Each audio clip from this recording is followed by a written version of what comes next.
Okay, good morning to everyone. We are gathered here today for our box of procurement activity, which is the private of one good and one city works. So, one good. So before that, may we all stand up and let's have our opening prayer to be led by Sir Raymond. Our blessing with the presence of the Lord, in the name of the Father, the Son, and the Holy Spirit, amen. Holy One, our Father, we again thank you for this day, O Lord. We thank you as we gather this meeting today, and our hearts overflow with gratitude for the extraordinary opportunity to convene and share our thoughts and aspirations. Lord, bless the back members headed by Sir William Rosero, the two support group, and our observer, O Lord, for this private conference, O Lord. Inspire us and give us the wisdom throughout this day, O Lord. And may grace be ever present always. And Lord, we extend a heart of appreciation for the experiences and the triumphs that have led us to this moment. We implore your blessing upon your gathering, that it may be characterized by your heartedness and mutual appreciation. With love and with courage, we may be good stewards of all the gifts you have given. Amen. In the name of the Father, the Son, and the Holy Spirit. Amen. Thank you, Sir Raymond. And likewise, may we also hear from our procurement officer, Ma'am Mary Jane. Do we have a quorum, Madam? Okay. Good morning, Sir William, our FAC chairperson and the presiding officer of today's activity. May I inform that out of 5 members of the FAC, 4 are present, so it constitutes a quorum. Okay, thank you, Ma'am Mary Jane. With that announcement that we have a quorum, so this backup proceeding is now called to order. So may we then acknowledge the presence of our Vice Chairman, Ma'am Sally. Good morning. Good morning to everyone. Ma'am Chona. Sir Jerby. And to our representative from the Philippine Chamber of Commerce, Incorporated, Sir Pastorico Albano. Sir, good morning. To our back support groups, andito sila lahat. Good morning. And to all our viewers and followers, good morning sa ating lahat. So, from the IT, represented by Sir Robert. Okay. Good morning. So, first on the line is the private of with a contract ID 24G AB0009 with a contract name, supply, and installation of solar pavement studs for use along Labag Sarat Pitig Solsona Road, KO 510 plus 856 to KO 512 plus 150. So, may we hear from our end user, Mr. Engineer Boy, to present to us the details of this contract ID number. Go ahead, Sir Boy. Good morning, sir. I-represent namin yung sa maintenance, yung supply installation of solar pavement studs for use along Lawag, Sarat, Pitig, Solsona Road. K0 510 plus minus 856 to 512 plus 150. Location, Solsona, Ilocos Norte. ABC 4,996,548.86. Source of fund, SR 2024-09-019105. Project duration, 60 calendar days. Item description sa solar pavement level marker, stud flash stud. Quantity, 535 each. So, Dimension 143 millimeter diameter by 47 millimeter thickness yung solar panel. Mono single crystalline 5 volts 120 mAh. Material aluminum die-cast coated with zinc metal. Rechargeable battery nickel LMH 2200 mAh XPA. Solar panel anti-heat lithium iron phosphate 3.2 volts 1500 mAh. Security locks 6 pieces stainless safety locks. LED chip 10 millimeter diameter 0.20 watts per clip, super bright. Weight 1000 grams. Rigid and LED sides 30 degrees. Operating temperature 20 degrees Celsius to 65 degrees Celsius. Compression test 30 tons. Color white.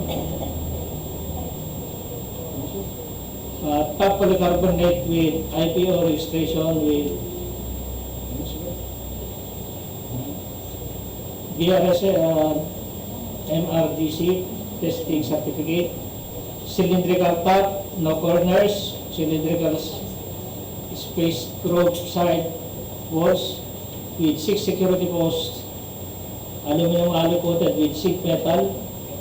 Vertical oriented space grooves with solar cell and integrated circuit coated with high quality clear carbonate with criss-crossing reinforcing ribs. 1 year warranty applied on this item based on the 1 year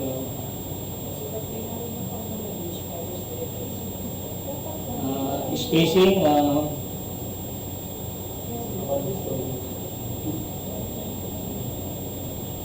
space 9 meters.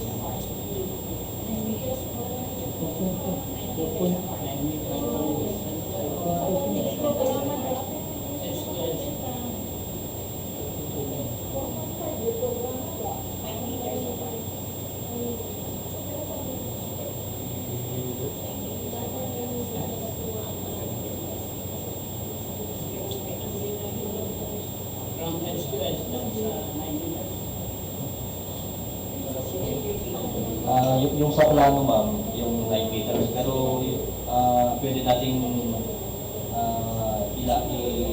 gawing 4.5 para in between yung 9 meters, 4.5 plus 4.5 is 9 meters.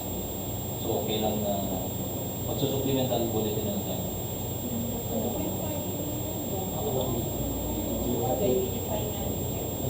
1.5 ang spacing.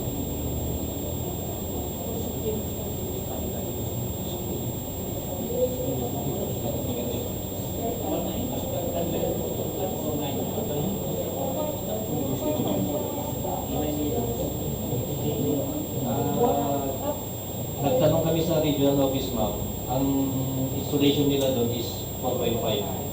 So, sinunod na lang namin yung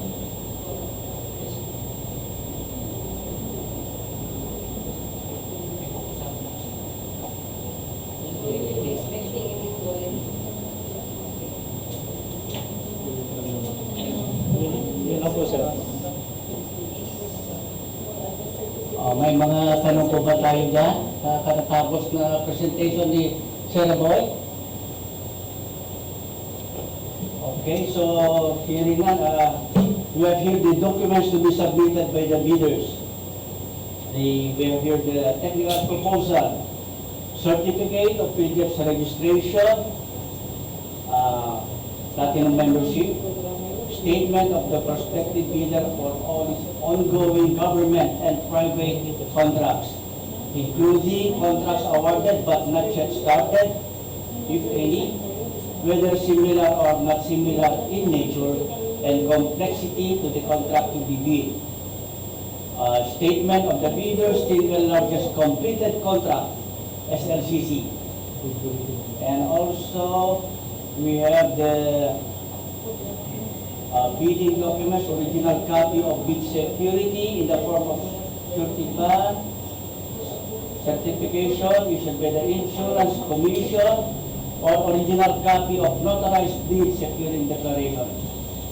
Also, we have here the conformity with technical specifications, which may include productivity, delivery schedule, manpower requirement, and or after-sales parts if applicable.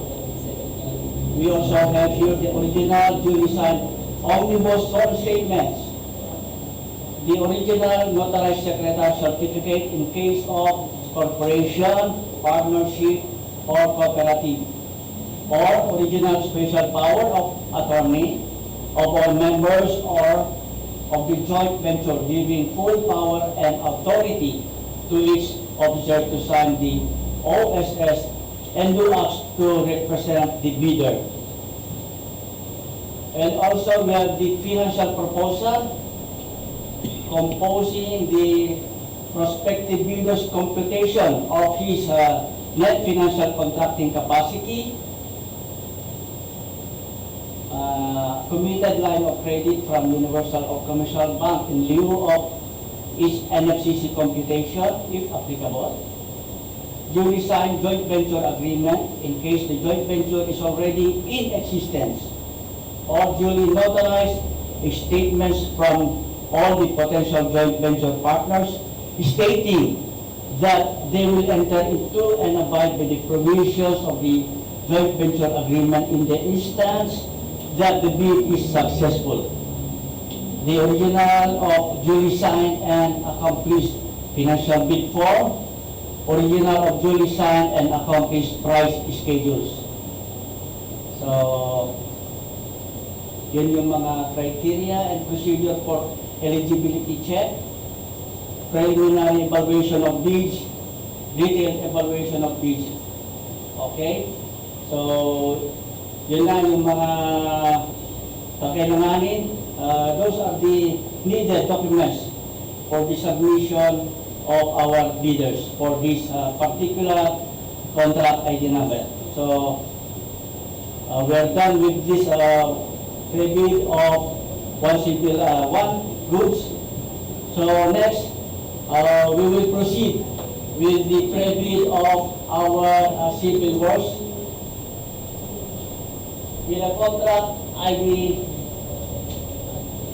number 24AB0106, which has a contract name, construction of 4-story 12 classroom school building in San Nicolas National High School, Barangay 24, Municipality of San Nicolas, Ilocos Norte, with an ABC of 39,798,788.11 centavos, with a duration of 195 calendar days, with a physical target of 4 stories. So, 12 stories, 4-story, 12 classrooms, with an this is from the CY 2024 BEFF as the source of fund. So, with that, Sir Albert, please present the details regarding this contract ID, our end user. Hello, good morning to all. Today, I will present to you the details on the contract ID 24AB0106 with the project name construction of 4-story 12 classroom school building in San Nicolas National High School, Barangay 24, Municipality of San Nicolas, Ilocos Norte, with ABC of 39,790,788.11 centavos at San Nicolas, Ilocos Norte, with a source of fund CY 2024 BEFF and the project duration of 195 calendar days.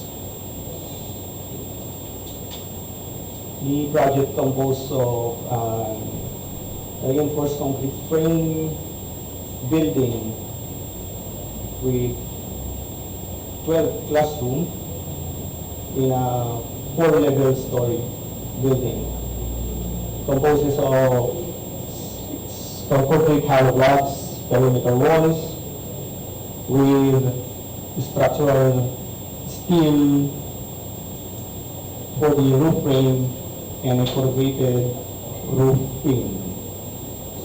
So this is the plan, as you can see, with the finishes of pre-painted finish on all classroom with tiles at CR only.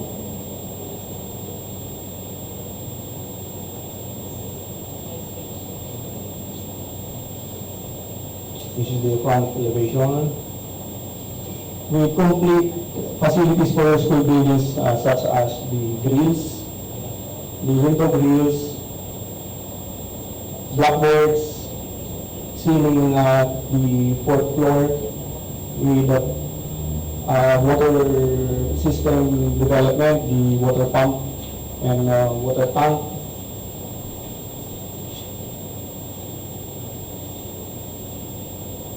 Aluminum doors and windows with wooden panel doors. Steel railing for the stairs. A ramp for the compliance of the BP 344.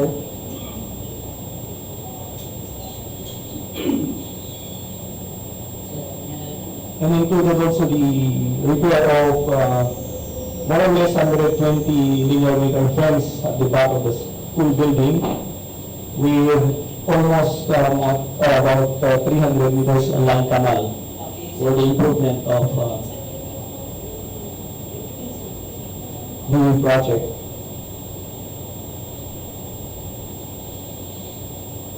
And that's all. Thank you.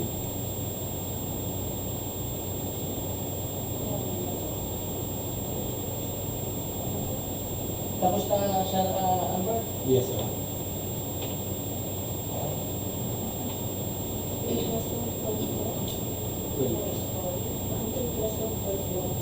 Yes, sir. Okay, from our members of the back, do we have any question? From other representatives, our bidders, prospective bidders, do you have any question here? Meron po ba tayong gustong i-clarify?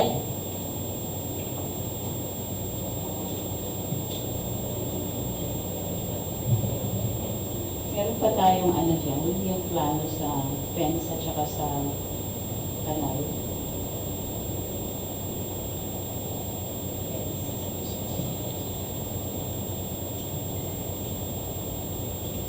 I'm looking for it, ma'am, pero alam ko ba merong ilagay yung mga architects natin.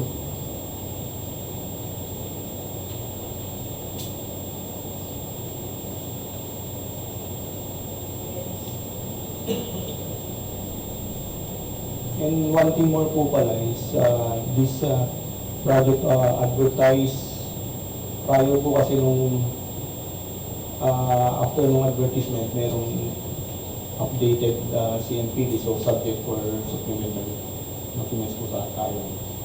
I-update lang po natin sa mga CNPD. Then for the plans for the fence,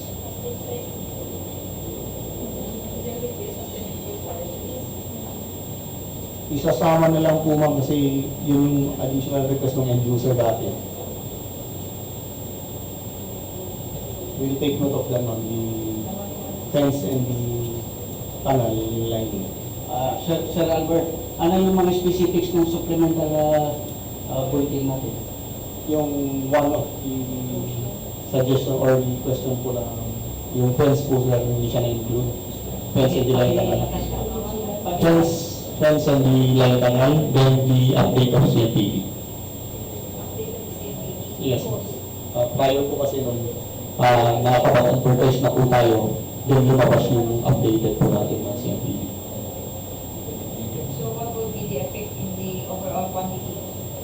Some of which ma'am, meron po tayong mababago, but yes, priority po kasi yung line canal, doon na lang po tayo kukuha. Doon na lang babawasan. Yes ma'am. Hindi natin naapektuhan yung main May structure. Yes po. Kompleto pa rin po yung main structure. Structure. We will be expecting a big bulletin.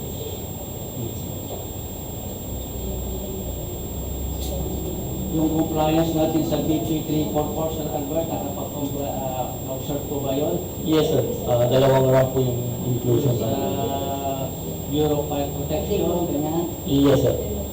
Meron na po tayong plans for this. So sir, yung sa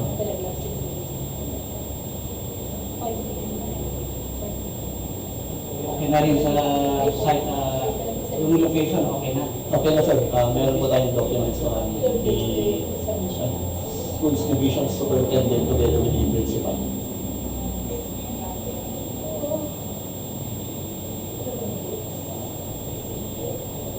So, meron pa? Okay. Any other issues? Sige. Sir Albert, pag subject for advertisement, you are expecting na lahat ready na. And syempre, you have to review first before giving it to us. Sinabi mo kasi meron tayong meron tayong line canal at saka yung fence. Pag sinabi mo kasi yon, alam mo na meron kasi sabi based sa sa mga quantities mo, alam mo na meron ng nakalaan for fence at saka sa line canal. So, kung hindi mo sana sinabi na meron fence at saka sa canal, hindi namin yan tatanungin yung plano. Kaya please lang pag andyan na yung revision, dapat kumpleto na. Yes ma'am. I've already talked to our architects. Ang pagkakaon ka naman, baka iba lang yung may scan. Pero alam mo, merong nilagay yun sa atin.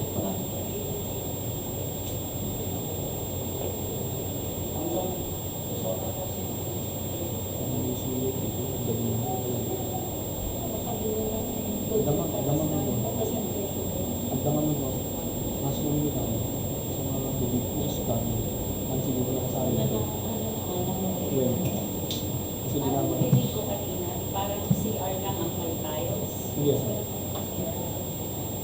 Mas importante ba yung fence at saka yung canal? This is the Magay.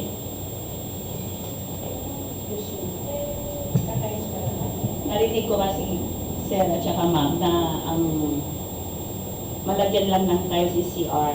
Tama ba ako, sir? Oo.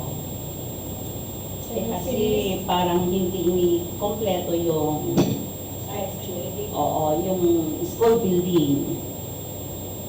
Mas importante ba yung yung fence at saka yung canal compare sa sa tiles sa mga classroom? Yes ma'am, in that case, kasi tinanong natin yung end user, the principal. Ang problema po niya is may mga nagkakating classes na student, doon sila dumadaan sa fence. Kasi sira yung fence nung sa likod. So that part, ang sabi niya, kung pwede, na isasama na lang kung meron pang budget.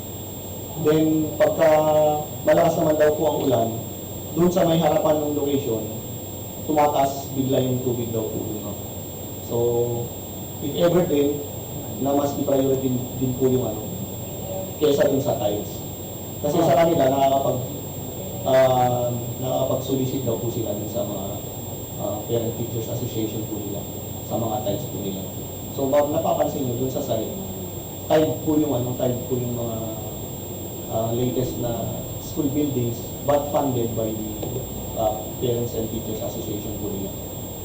Pero kailangan na masabihan din si Engineer Agustin kasi di ba yung meeting natin sa Corinao noon, kailangan na makumpleto yung building. Di ba? Yes ma'am, based on standards kasi ma'am, hindi siya kasali yung floor finishes ng classroom. Ang tiles lang po is priority yung sa mga CR lang po. Yung sa classroom, ma'am, depende na yun po. Yes, ma'am. Kung anong Prerogative na yung ano po, yun. ma'am. Kung may mga natitira pang budget. Okay, sir.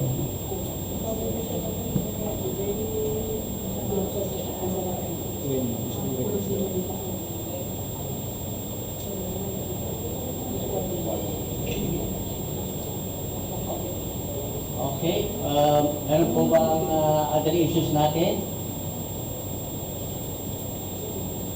So, wala na. Let's continue. We have here the additional requirements.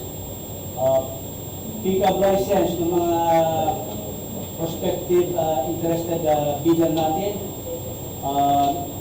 Size range, medium A. Yung license is largest B. Single largest project above 15 million up to 75 million. We have here also the allowable range of contract cost up to 150 million. Dito rin yung major category 4.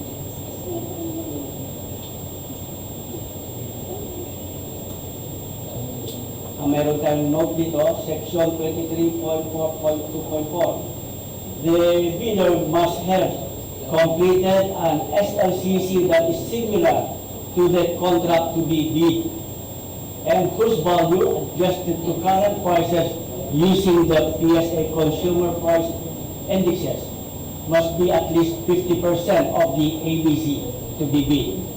Provided, however, that contractors under small A and small B categories without similar experience on the contract to be bid may be allowed to bid if the cost of such contract is not more than the allowable range of contract cost of the registration based on the guidelines as prescribed by the PICAP. So yung allowable range of contract cost, that is up to 150 million.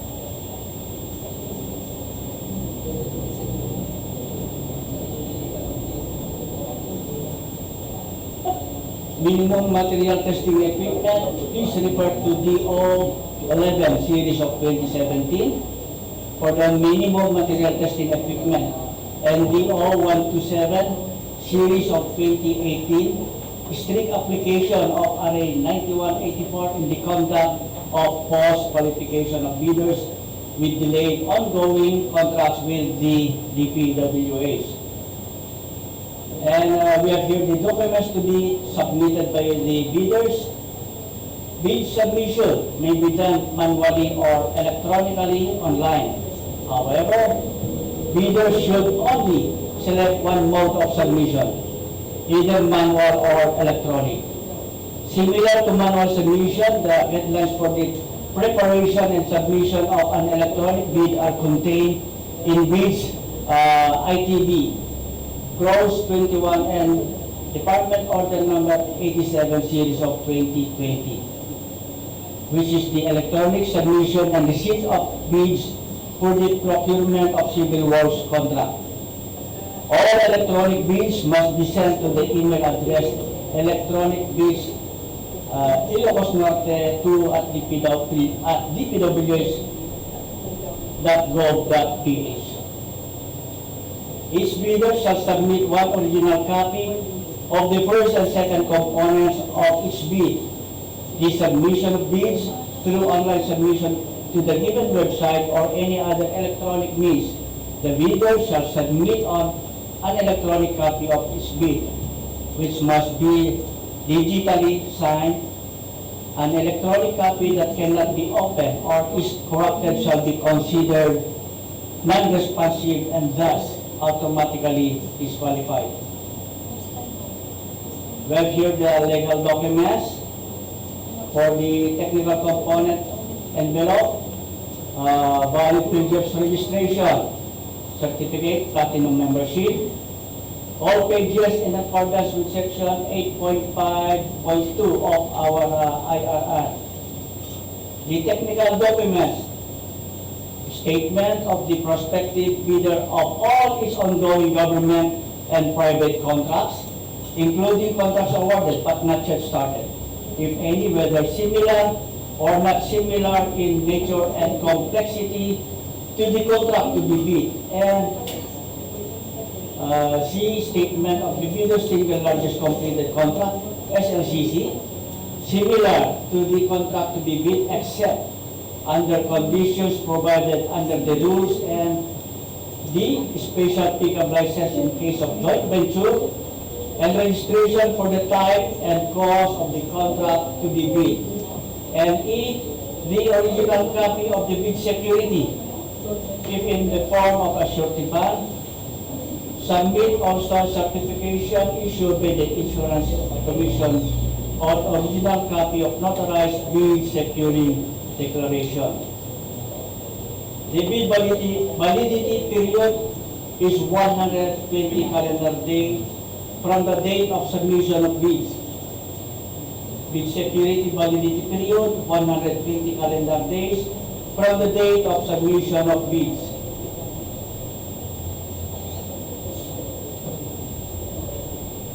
Okay.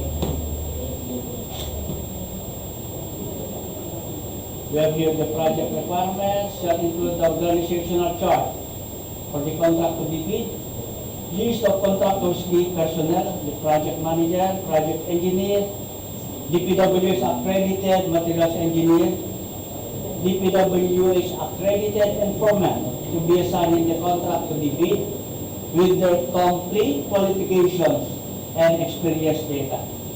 List of contractors' major equipment units, which are all leased and or under purchase agreements, supported by proof of ownership or certification of availability of equipment from the equipment lessor, vendor for the duration of the project, as the case may be, and the original duly signed omnibus story statement, OSS, if applicable. Original notarized certificate, secretary certificate in case of corporation, partnership, or cooperative, or the original special power of attorney.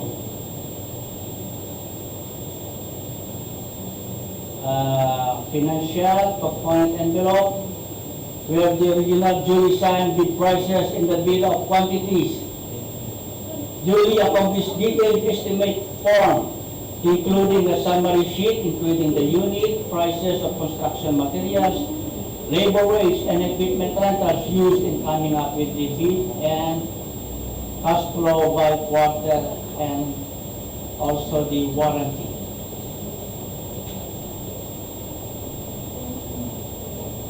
So, yun na yung mga criteria and procedure for eligibility check, preliminary evaluation of bids, detailed evaluation of bids, post-qualification, and award. The financial component of the bids of each past bidder shall be evaluated using non-discretionary criteria, including arithmetical corrections or computational errors, and thus determine the correct total calculated bid prices.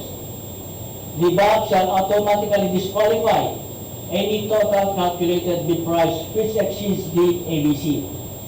The following factors are to be considered in the evaluation of the bid prices. So, do we have other issues and concerns? So, hearing none. So, this meeting is now adjourned, and thank you sa ating lahat. Good day.